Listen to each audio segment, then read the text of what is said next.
Buenas tardes, chicos. Vamos a empezar con este teórico que es sobre la articulación del hombro, el complejo articular del hombro.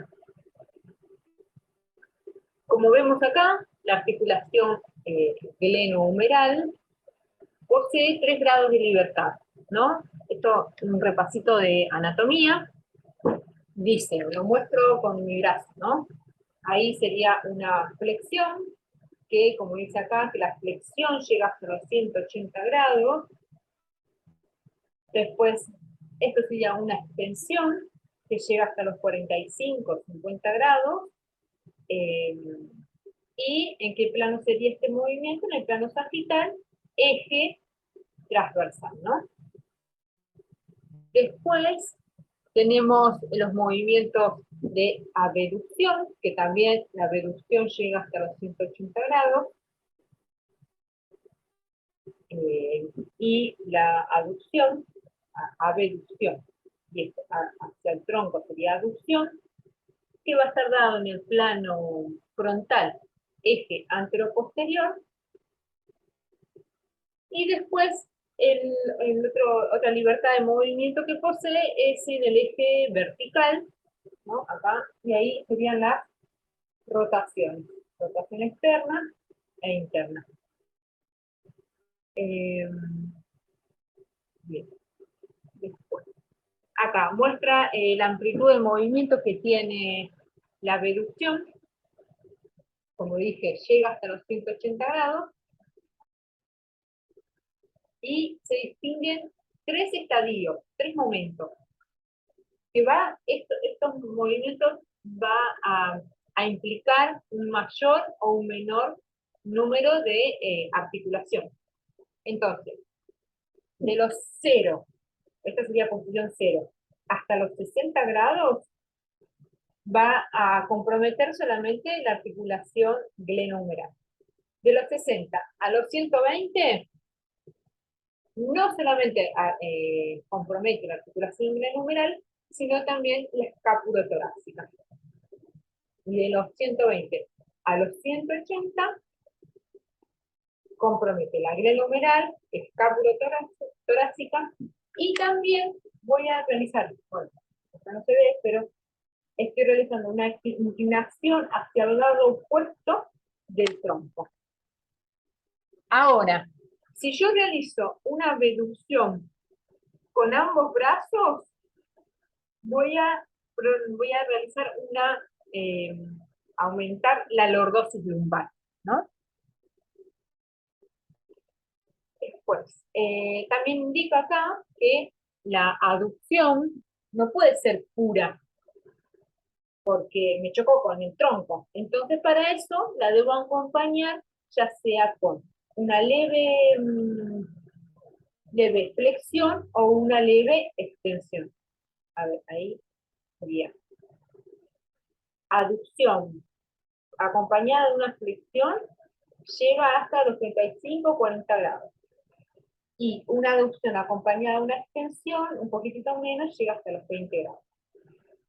Después, una rotación externa, como vemos acá, llega hasta los 90 grados, y la rotación interna, si yo paso mi antebrazo por detrás del tronco, llega hasta los 100-110 grados.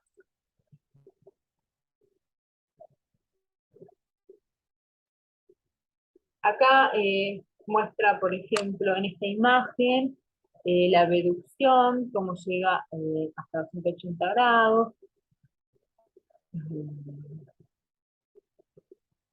Bueno, el hombro, el complejo articular del hombro, está constituido por 5 articulaciones. Estas 5 articulaciones se dividen en 2 grupos.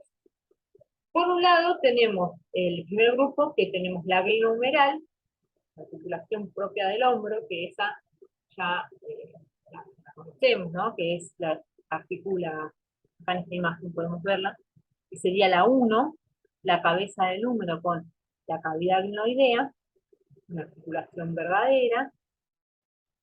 Después tenemos la subdeltoidea, que es una articulación falsa, porque es el deslizamiento de dos músculos. Y ahora,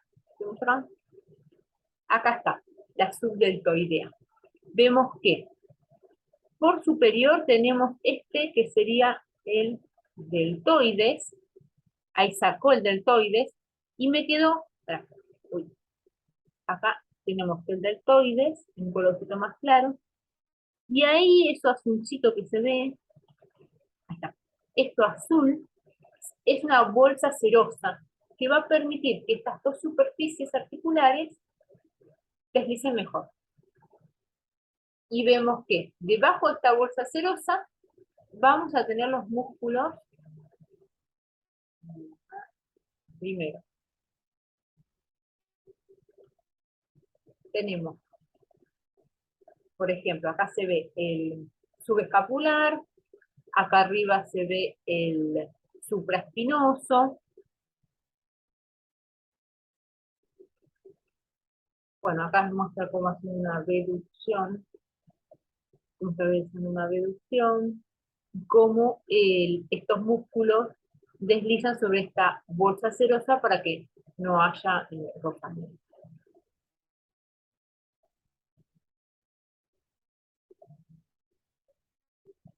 Al principio mostraba más músculos, me parece.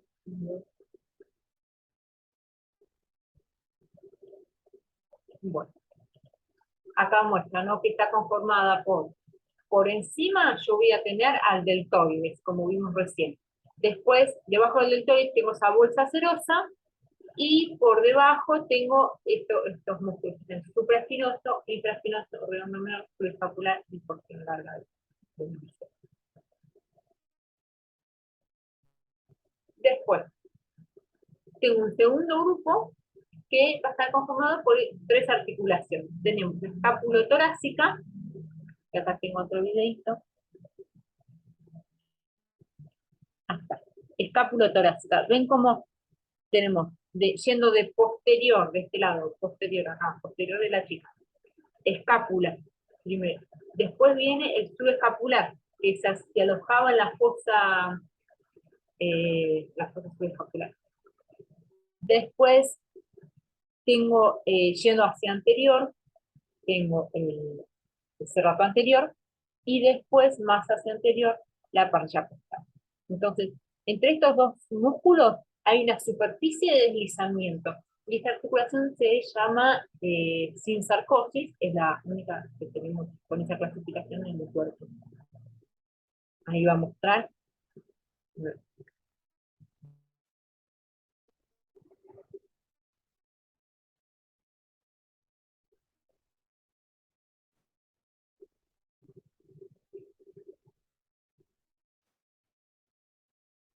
Por ahí muestra cómo se desliza un músculo sobre otro.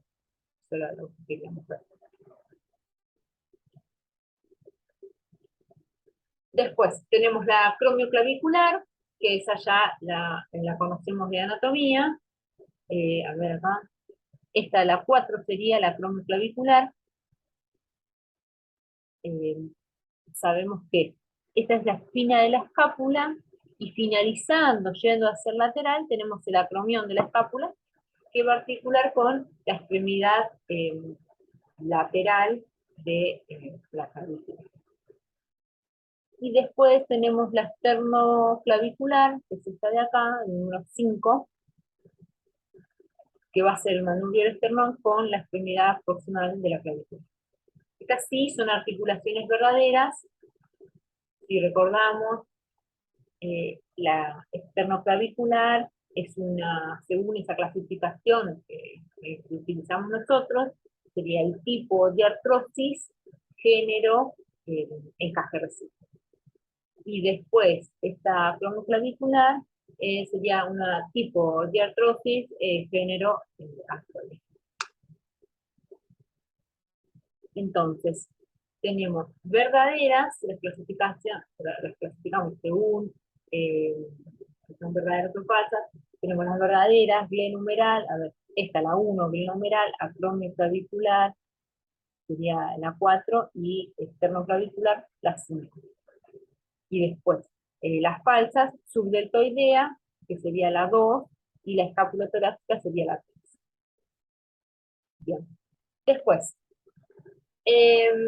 acá muestra hacia dónde está orientada la cabeza del húmero, que vemos que está orientada hacia arriba, hacia adentro y hacia atrás.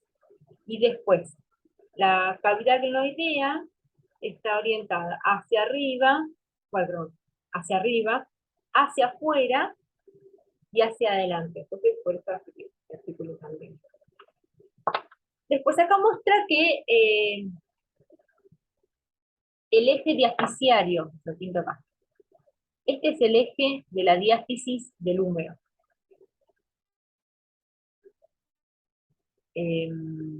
Con el eje de la cabeza, del húmero, forma un ángulo de inclinación de, acá tiene 135 grados, en el plano frontal. Y un ángulo de declinación de 30 grados.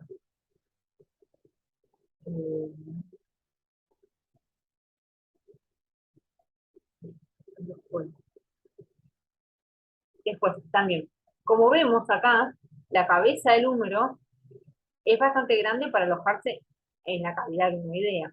Y gracias a eso le permite realizar movimientos de gran amplitud. Si recordamos cómo es la cabeza del fémur con la cavidad cotiloidea, que aloja mucho más la cabeza del húmero, la cabeza del fémur, y por eso utilizamos bien. También tenemos que pensar en la funcionalidad, ¿no?, que tiene cada articulación. Después, el rodete glenoideo, que lo vemos acá, es un fibrocartílago que va a aumentar esta superficie de la cavidad glenoidea y le va a permitir tener más movimiento. Y también permite que tenga mayor congruencia articular, ya que es irregular esa cavidad glenoidea. Después, acá vamos a hablar ya de los ligamentos que posee esta articulación, y vemos que tenemos. O sea, los ligamentos van a permitir la movilidad de esta articulación, pero por sí solos no van a poder coaptar toda esta articulación. Esto se da gracias a los músculos, que deben estar fortalecidos para cumplir su función, que coaptar esta articulación. Tenemos primero vamos a tener la cápsula articular, como siempre, como todas las diartrosis. Después tenemos el ligamento coracumeral. Bueno, coracumeral, que va a tener unas, ahora lo vamos a ver más en detalle igualmente, unas anterior y unas posterior, que las anteriores se va a dirigir hacia la tuberosidad menor y las posterior hacia la tuberosidad mayor. Después tenemos el glenohumeral superior, medio, inferior, que estos tres ligamentos forman como una ceja. Superior, el medio y inferior. Y también vamos a tener el labrum, que es el rodete glenoideo que recién estuvimos viendo. Entre el glenohumeral superior, que yo dije que formaba como una ceja, y el medio, me va a quedar un espacio. Ese espacio se llama foramen agujero, y se llama foramen de Weisbrich. Y después, entre el glenohumeral medio y el inferior, me queda otro espacio vacío, otro agujero, que es el foramen de Rubier. Ahí es donde a veces sucede que se sale la cabeza del hombre, ¿no? Y después acá, bueno, nombra algunos ligamentos que no son medios de unión, por eso quizás no los recuerdan de anatomía. Tenemos el humeral transverso, que el humeral transverso va a estar acá, ¿viste de acá? ahí el 5, bueno, ahí su función, como acá vemos que pasa, este es el tendón, la porción larga del bíceps. Entonces, este ligamento que está acá, el humeral transverso, va a cumplir la función de mantener este tendón alojado en su lugar. Y después, bueno, nombra el coracoideo, o clavicular. Acá habla un poquito de la función que tiene la porción larga del bíceps. Si recordamos, la inflexión proximal del bíceps tiene dos porciones, dos cabezas. Uno se inserta en la parte más superior, ahí. Este sería el tendón. Entonces vemos que uno se inserta en la parte más superior de la cavidad glenoidea. Entonces, como vemos, al que rodea toda la cabeza del húmero, cuando nosotros realizamos una reducción, este tendón va a traer la cabeza del húmero más contra la cavidad glenoidea, ¿no? Entiendo su función de alojar más esta articulación. Después también, como muestra acá, en esta imagen está haciendo una reducción. Y vemos cómo, este de acá sería la escápula, acá sería el húmero, y tenemos tubérculo mayor del húmero, que es bien lateral, tubérculo menor, y entre medio la porción larga de, del bíceps. Entonces,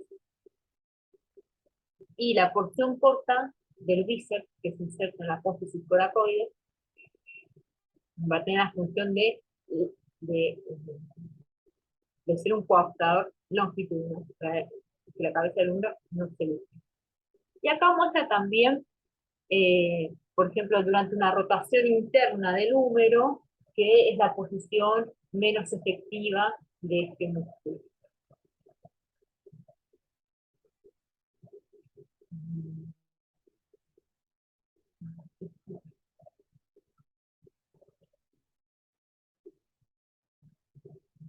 Después acá vamos a ir viendo, como nosotros siempre vemos, qué ligamentos se van a tensar según el movimiento que yo hago, ¿no? Entonces, vamos a ir diciendo.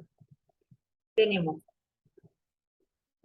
la función del ligamento glenohumeral, que, como recién había dicho, tiene acá forma de Z. Este sería el glenohumeral superior, este sería el glenohumeral medio, y este el glenohumeral inferior. Entonces ven como ahí forma como una Z. Y si tendría que pintar, acá estaría el foramen de Rubier, y acá el de Krenwin. Durante, vamos a ir a lo que se tensa y se distiende, que es lo que nos interesa. Acá muestra, durante una reducción, vemos en esta imagen, estaría realizando una reducción, vemos que se va a tensar el ligamento glenohumeral medio y el inferior. Después, durante una aducción, acá no lo muestra, pero durante una aducción se tensaría solamente el glenohumeral superior, ¿no? Si acá el húmero se aproxima más, así, el húmero se aproxima más hacia el tronco, se tensaría el que se encuentra más por encima.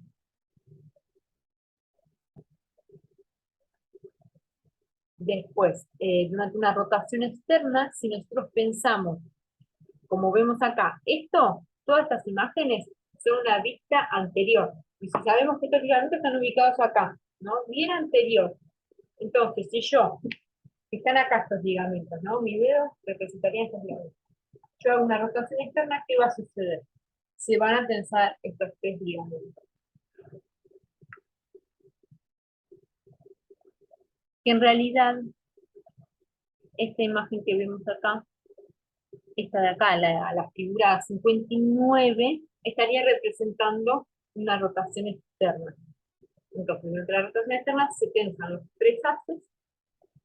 Durante la rotación interna, como muestra la figura 60, esta de acá, se distienden los tres, recordando que está en la parte anterior, y después también muestra acá que, como vemos en la figura 58, la persona está realizando una reducción. Entonces, si nosotros sabemos que acá está ubicado el troquín, y acá, o tubérculo menor, y acá el troquíter o tubérculo mayor. Vemos que el tubérculo mayor, como muestra acá, va a impactar con la parte superior, ahí lo marco, parte superior de la glenoide y del rodete glenoideo. Para evitar eso, para evitar ese impacto, lo que uno realiza es enseguida una rotación externa. Es más, si uno lo probamos, ¿no? De hacer este movimiento. Si yo en esta posición anatómica, ¿no? Hago una abducción, voy a sentir acá que hay un freno. Ahora, si yo este movimiento realizo una rotación externa y luego hago el movimiento, voy a ver que ya ese tope óseo ya no está. Pero venlo después de realizar ese movimiento. Después acá vamos a ver qué es lo que sucede con el ligamento coracomeral. Vemos. Este de acá es el haz anterior, que como dijimos, va hacia, hacia el tubérculo menor del útero, que también se puede llamar, o acá, haz anterior, se puede llamar o haz troquimiano, este que lo pinto en rojo, y después este que lo voy a pintar en naranja, es el haz troquiteriano, que es el haz posterior, que se dirige hacia el tubérculo mayor del. Entonces, vemos acá la imagen, la figura 61 está mostrando una en posición anatómica, ¿no? Entonces, la figura 63 acá está realizando una flexión y, como dijimos, durante la flexión se va a tensar este de acá, el más posterior, el haz troquiteriano. Le pueden decir haz troquiteriano o el haz posterior del ligamento coracomeral. Y después, acá vemos en la imagen 62, durante la extensión se va a tensar, se va a tensar el haz anterior del ligamento coracomeral o lo pueden llamar también haz troquiniano de ligamento coracomeral.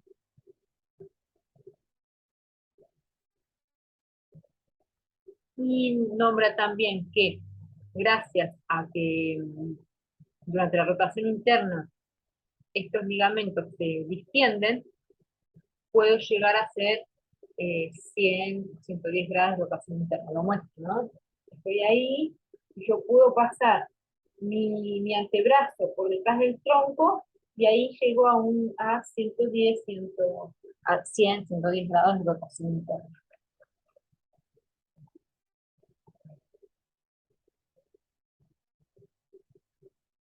Después, como dijimos recién, que la coaptación de esta articulación no puede estar dada solamente por los ligamentos, sino que voy a tener músculos que van a ayudar a coaptar esta articulación.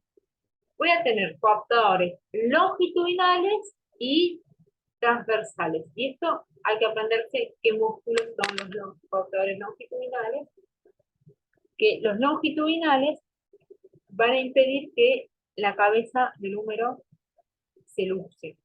Entonces, por ejemplo, acá muestra, tenemos acá el visible body, un coaptador longitudinal, tenemos, lo puedo pintar acá, esta parte de acá que es el pectoral mayor.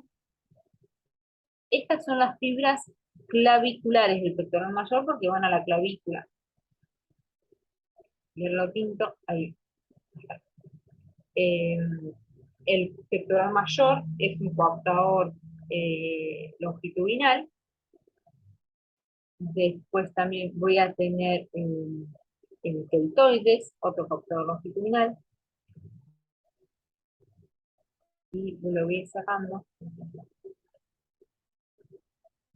Saco el pectoral mayor, así vemos de abajo. La porción larga del bíceps, acá también es otro coaptador longitudinal.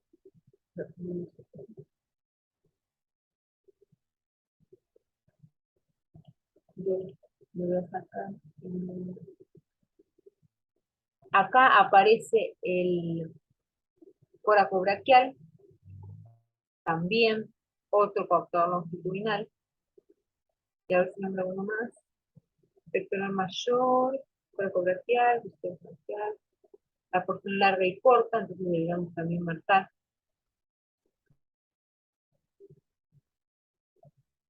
Ahí está. Entonces la porción, esta sería, esta de acá, la porción larga del bíceps, y esta la porción corta que va hacia la apófisis coracoides, también otro coaptador longitudinal. Y ahí nombramos, y la porción larga del bíceps, que vamos a nombrarla, lo puedo sacar. Ahí está, ahí se ve, en azul, ahí está. Esto sería la porción larga del bíceps, que también sería otro coaptador longitudinal. Esto, por ejemplo, si yo tengo que levantar un balde pesado de 20 litros, estos músculos van a actuar manteniendo, levantando la cabeza del húmero, coaptándola más sobre la cavidad glenoidea, ¿no? Ahora, si estos músculos yo los tengo muy eh, acortados, me van a...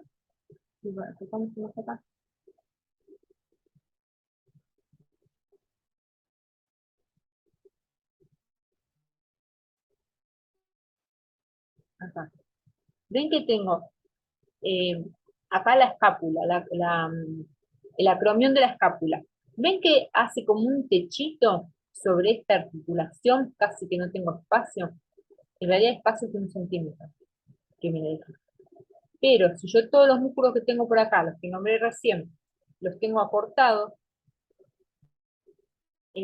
van a levantar por demás la cabeza del húmero y va a chocar contra el acromión.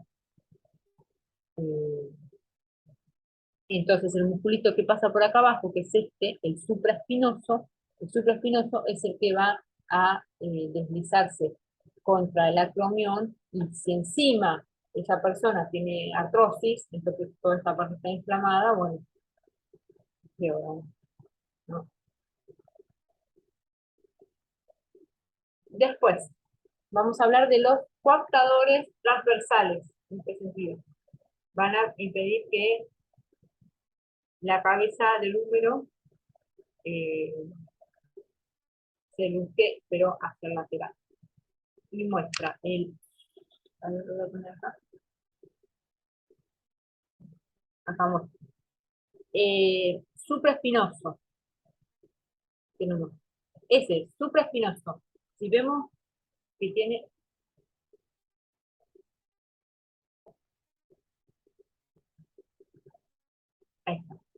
Entonces, vemos que, esto lo puedo sacar, acá, supraespinoso, vemos que tiene una dirección así horizontal, otro coaptadores transversales. Supraespinoso, infraespinoso, redondo menor, y acá, por acá va a aparecer el subescapular, otro coaptador transversal, y también, bueno, acá que ya lo sacamos, la porción corta del bíceps. Y ahí nombramos todo.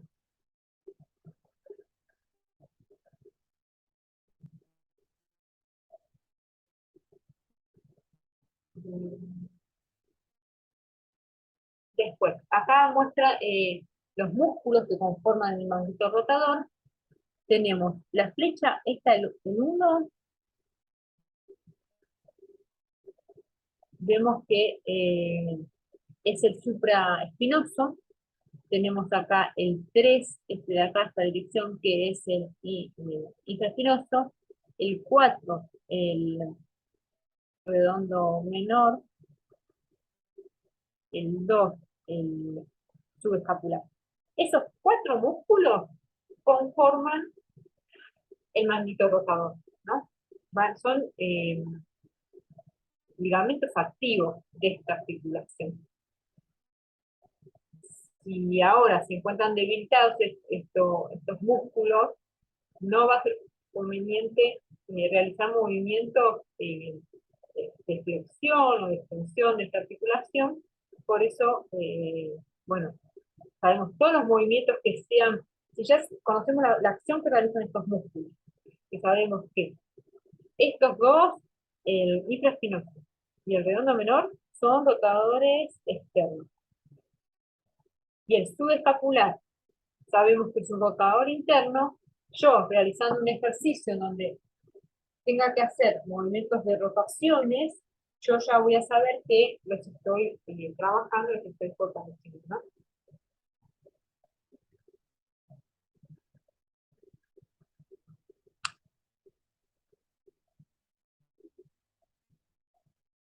Eh, bueno, acá muestra la dirección de los coaptadores, longitudinales transversales en estas dos imágenes.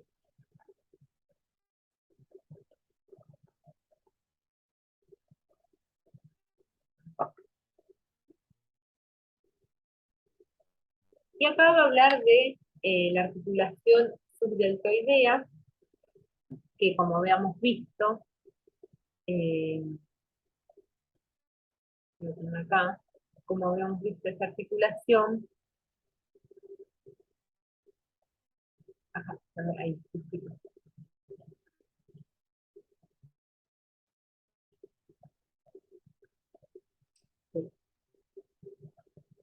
lo que yo quería mostrar era acá. Ven que si yo representaría toda esta parte de acá, va a estar el deltoide. Entonces, si tengo este espacio que es muy chiquitito, que es de 1 centímetro, si la cabeza del húmero está levantada por demás, no va a permitir que esta superficie deslice bien.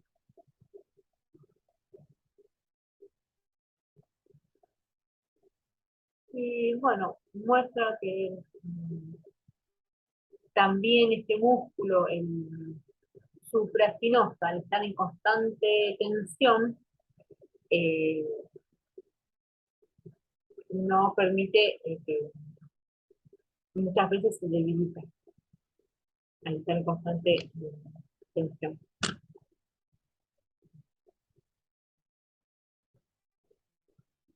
Después habla del... Y acá está mostrando los músculos que conforman la articulación subdeltoidea, que lo habíamos dicho hoy. Entonces, por encima tenemos el deltoides y los 4 músculos, supraespinoso, infraespinoso.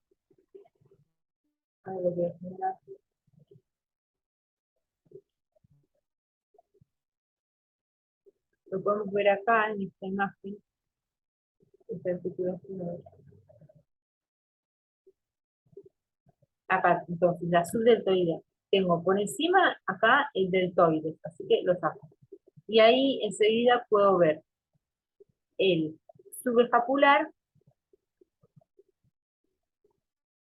intraespinoso, redondo menor, y por encima el, bueno, saco la bolsita esa, cerosa, y acá tengo el supraespinoso. Y también la conforma la porción corta del la porción larga del disco. Después, acá muestra la articulación escapulotorácica, que como habíamos visto es una articulación falsa, y comprende dos espacios. Uno es el homo serrático, que como habíamos visto,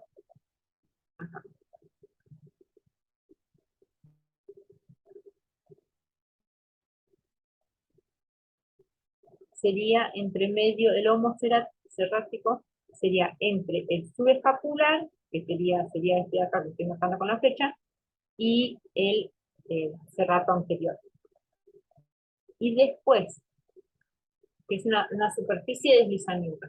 Y después también marca el espacio tóraco o, lo pueden llamar espacio tóraco o parieto serrático, que está conformado entre la parrilla costal, la parrilla costal, y el que vemos acá, esto blanquito ahí, eso sería acá. Y el cerrado anterior. Ahí está mostrando. Bueno,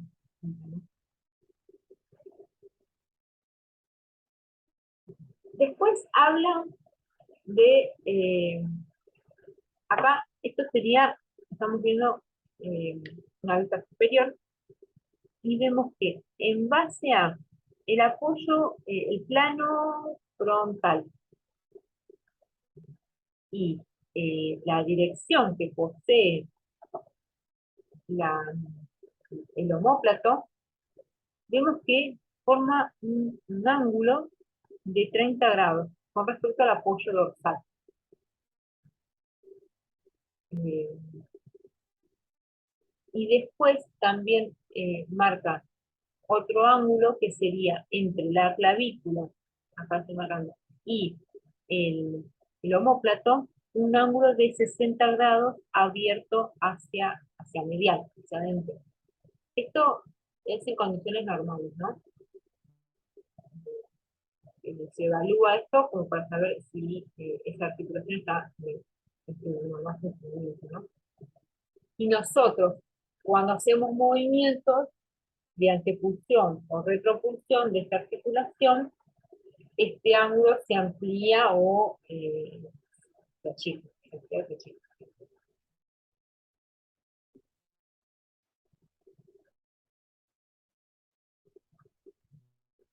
Este es el ángulo homoclavicular, el de 60 grados perpendicular, y acá habla de la sarcosis que habíamos dicho recién, que era entre el cerrato anterior y el subescapular, que recién lo dijimos, esta articulación. Y acá va a mostrar los movimientos que posee la cintura escapular. Retropulsión, que sería acá, si yo me pongo de costado, llevo el hombro hacia adelante, pero no, retropulsión, hombro hacia atrás. Que ese movimiento va a aumentar este ángulo que recién hablábamos, este de acá, va a hacerse más grande y va a llegar hasta los 70 grados. Retropulsión. Antepulsión, bueno, antepulsión, el hombro lo voy a llevar hacia anterior y el ángulo que se cierra queda por debajo de los 60 grados. Después voy a tener también, como vemos acá, que el omóplato, si yo palpo mi omóplato, voy a ver que tiene movimientos así, de báscula, o también lo llama de campanilla.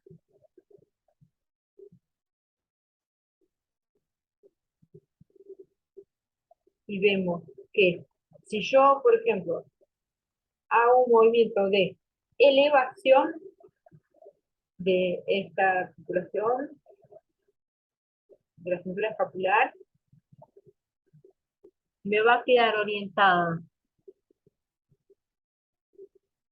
muestra, el ángulo inferior, acá lo ven, ángulo inferior de la escápula, va a quedar hacia afuera y la glenoides, perdón, esta acá, ahí, de vuelta. Entonces, durante la rotación hacia abajo, el ángulo inferior se desplaza hacia adentro, como vemos acá, y la cavidad glenoidea, esta de acá, va a dirigirse hacia abajo. Sería, yo estoy así, bajo el hombro, y eso es lo que va a suceder con la escápula. Ahora, si yo elevo el hombro, ahora sí, miramos la imagen 70, la figurita 75, y vemos que el ángulo inferior de la escápula se orienta hacia afuera y vemos que acá la cavidad glenoidea se va a dirigir hacia arriba.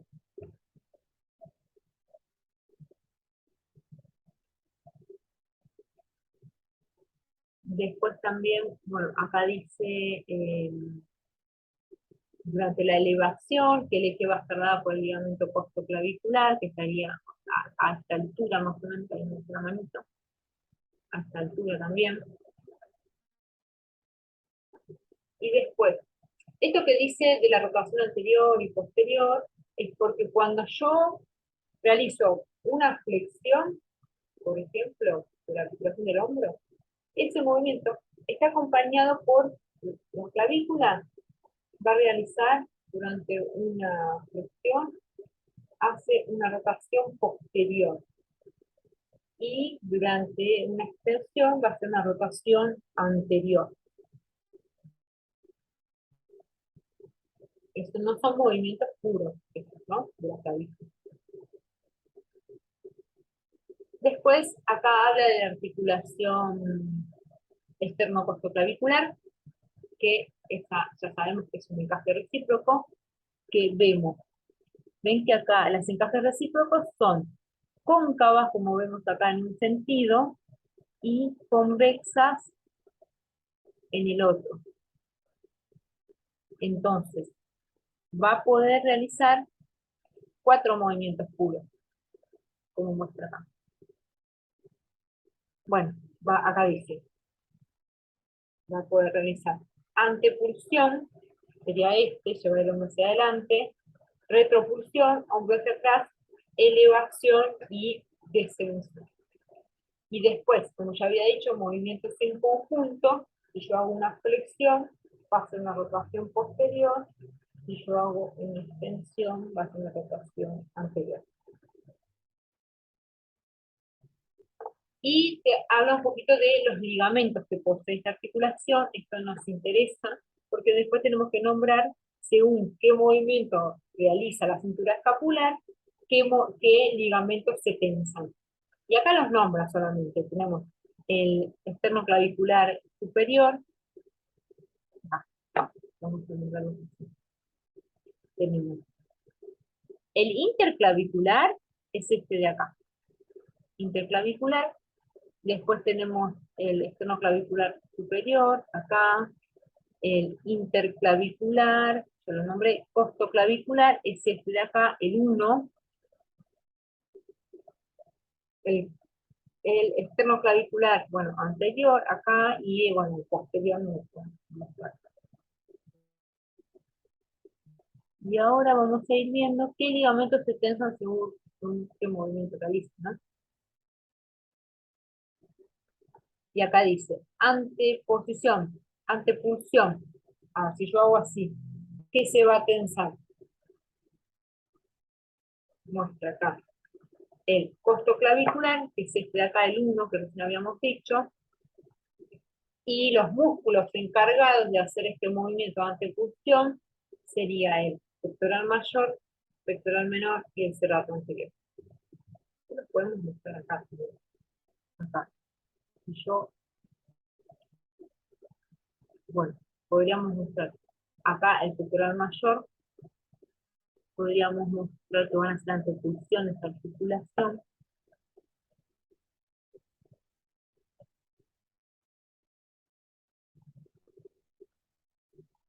No muestra acá una antepulsión del hombro. Y el serrato anterior, que ya lo habíamos visto hoy, ahí está, el serrato anterior. Pectoral mayor, pectoral menor y serrato anterior van a ser los músculos motores de una antepulsión. Después muestra durante una retroposición, va a estar limitada por la tensión del ligamento nuevamente costoclavicular, el ligamento posterior y los músculos encargados de la retroposición. Tenemos el romboide, lo voy a mostrar acá. Entonces, retroposición, el romboides, tenemos el dorsal ancho y el trapecio. Acá tendríamos el trapecio, las fibras más mediales, esta parte de acá que estoy mostrando, de los músculos, van a encargarse de hacer una retroposición, y acá tendríamos el dorsal ancho, ¿no? Que también va a hacer una retroposición de la articulación. Después, durante la elevación, el eje pasa por el ligamento costoclavicular, que habíamos mostrado recién, y va a estar limitado por el ligamento costoclavicular y el músculo subclavio, que acá, como por eso lo muestra, el 2 estaría representando ese músculo. Entonces, eh, si piensas que el músculo te va a limitar la elevación. Y muestra también que durante el descenso de esta articulación va a estar limitada por el ligamento esternoclavicular superior, que sería acá el 4, y por el contacto de la cara inferior de la clavícula con la cara superior de la primera.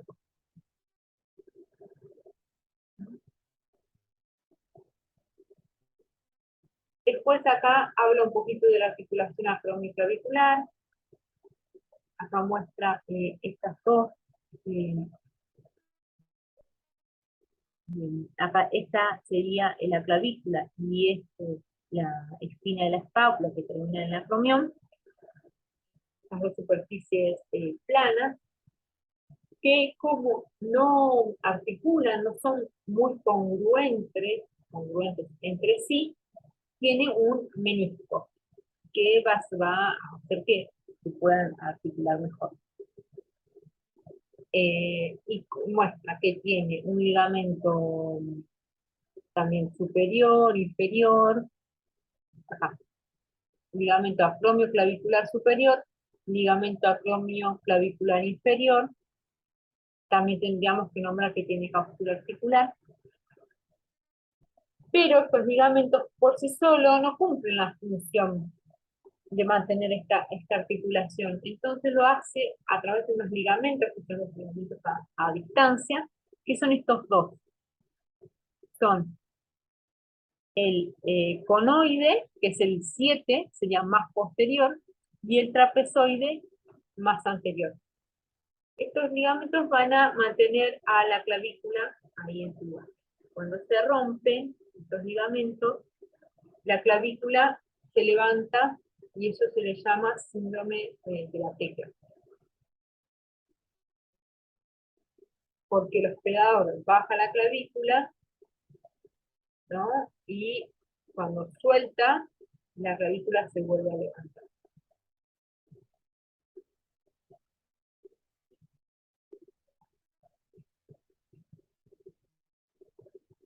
Después habla de los músculos motores de la cintura escapular, y muestra el trapecio, romboides, elevador de la escápula. Estos ya los vimos, vamos a ver el elevador de la escápula, que estaría, bueno, dijo trapecio, romboides, ahí está, este de acá, ahí tenemos, este lo saco también, aquí lo podemos ver mejor.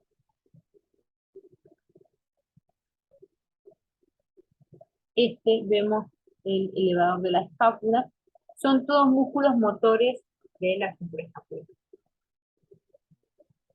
También podemos nombrar el serrato anterior, pectoral mayor, a ver, bueno, pectoral mayor ya lo estuvimos viendo, serrato anterior,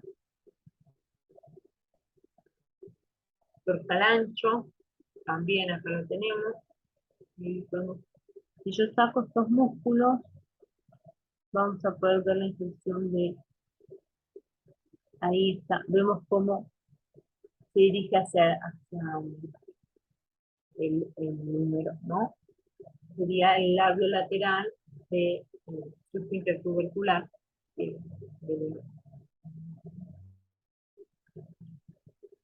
Después el mayor, ya lo dijimos. Y ahí vamos, después, eso hay que ir viendo, ¿no? ¿Qué acción realiza cada uno, ¿no? Por ahí podemos nombrar que el trapecio, a ver, vamos a volver. Mm, Trapecio. Vemos que con las fibras, estas de acá, más superiores, va a poder hacer una elevación, así como estoy haciendo yo, de la cintura escapular. Después, con las fibras más horizontales, las del medio, va a poder hacer una retroposición de esta articulación, ¿no? Y después, con las fibras más inferiores, va a poder hacer un descenso de la cintura escapular.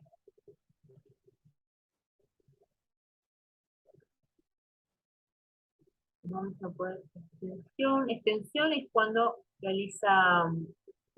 cuando se contraen los dos músculos en simultáneo. A ver acá, vamos a ver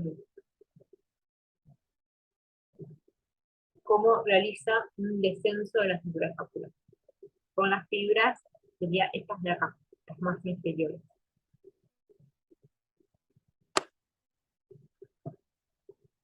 Después muestra ver elevación de la cintura escapular con las fibras más superiores.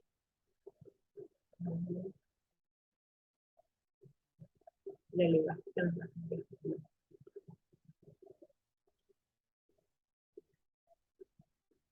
Bueno, el romboide, también podemos ver la acción del romboide.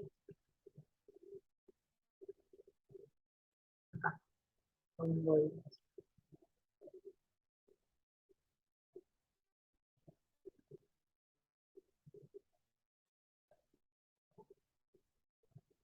Ahí sería el romboide hace este descenso de la cintura escapular. Acá sería el romboide. También podemos ver elevador de la escápula. Acá. También otro que va a ser descenso, porque tira del ángulo superomedial de la escápula, por eso hace un descenso. Y ven como acá está haciendo ese movimiento de báscula, escápula.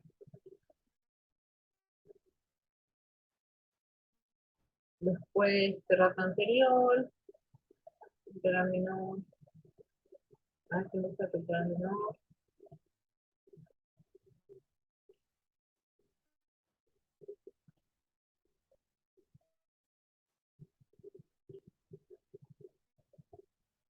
Muestra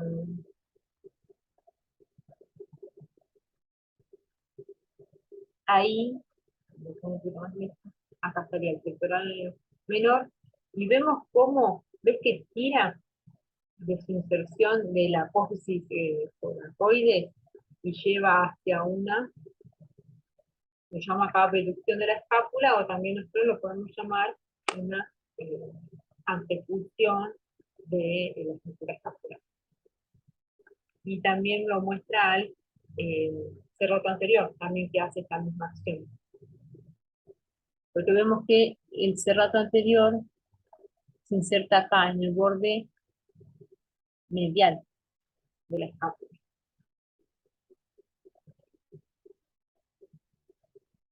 Bueno, su claro que diseña la clavícula, el falange. Acá muestra, bueno, los distintos músculos. Eh, Muestra acá las fases de la abducción y vemos que de los 30 a los 60 grados, los músculos motores, tenemos el deltoides, que es supraespinoso, como habíamos visto recién en el visible body. Después de 60 a 120, eh, habíamos visto que el omóplato realiza un movimiento así de báscula.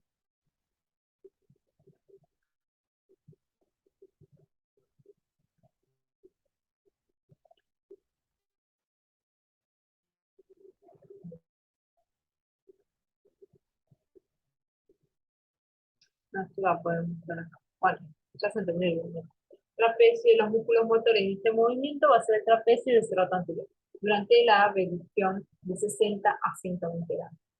Y después, siguiendo, si yo sigo un poquito más de 120 a 180 grados, va a estar implicada no solo estas dos articulaciones que recién nombré, sino también voy a hacer una inclinación hacia el lado opuesto en el raquis lumbar.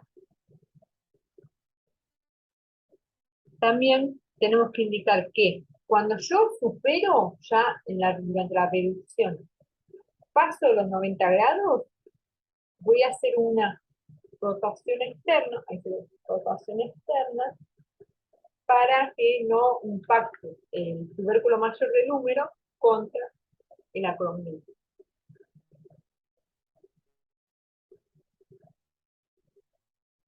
Acá muestra las fases de la flexión.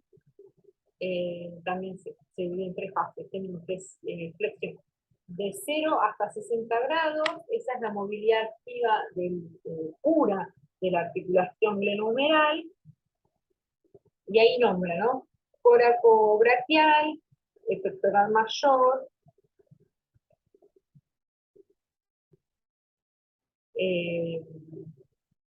y también va indicando los ligamentos, el astrocliniano, el ligamento coracohumeral, y los músculos que van a resistir este movimiento. Pensemos qué músculos tenemos en la parte posterior que recién vimos. Va a ser el redondo mayor, infraespinoso y redondo menor. Después, si yo sigo con esa flexión de 60 a 120 grados, los músculos motores van a ser el trapecio y el cerrato anterior. Y también esto va a estar acompañado por una rotación de esta articular, la esternoclavicular y acromioclavicular de 30 grados. Una rotación posterior de la clavícula. Y después de 120 grados hasta 180 grados, habíamos dicho la inclinación lateral del raquis, igual que como sucedía en la abducción. Y si yo realizo flexión con ambos brazos, llego a los 180 grados, también voy a realizar una hiperlordosis lumbar.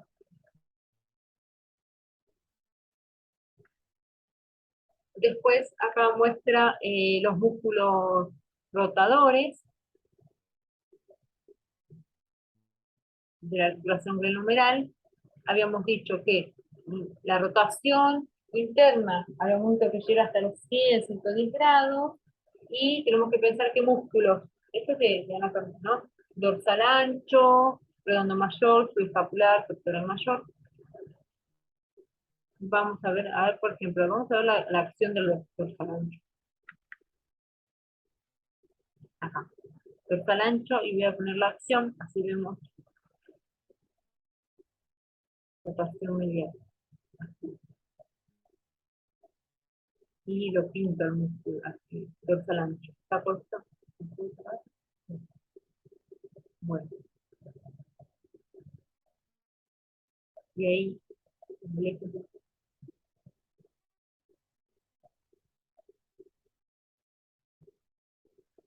como el músculo dorsal ancho, como pasa por debajo de esta articulación y llega hasta la parte anterior del húmero, va a realizar una rotación interna del húmero. Otro que muestra también es el pectoral mayor, que también lo mostraba acá, pectoral mayor, también vemos acá como es una rotación interna de esa articulación. Acá muestra el deltoides, la parte, el haz clavicular de este músculo. También va a realizar rotación interna. Después acá también muestra los rotadores externos, que es el infraespinoso, redondo menor, llega hasta los 80, 90 grados. Y sí tenemos que marcar que durante la rotación externa, si nosotros habíamos dicho que tenemos los ligamentos heleno-humerales superior, medio e inferior, como están acá anterior, me van a limitar este movimiento, ¿no? Son los que se van a poner en tensión. Y durante la rotación interna, estos tres ligamentos se distienden. A ver si muestro una rotación externa. Puedo marcar acá como si se queda opción. Rotación lateral. Y ahí muestra. Entonces vemos que con la porción eh, que se inserta en la espina de la escápula del deltoides, también va a ser una rotación lateral. Acá podríamos marcar al infraespinoso, también rotador lateral, y redondo menor, también rotador lateral. Acá va a mostrar los músculos activos durante la extensión, redondo mayor, redondo, redondo menor, tríceps, perdón, deltoides, tríceps braquial y dorsal ancho. Y los rangos de movilidad activa durante la extensión, 45, 50 grados.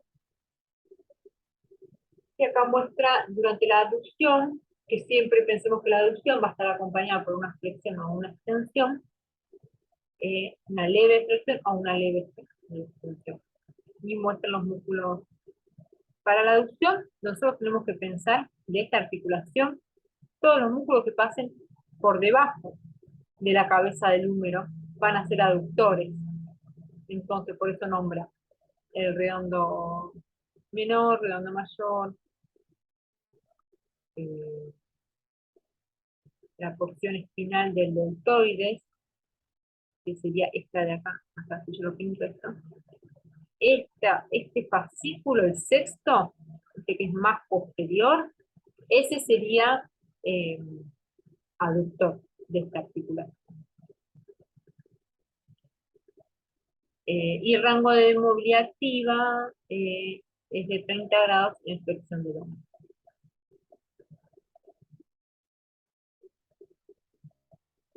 Y bueno, y acá muestra todos los movimientos que realiza y ya llegamos al final.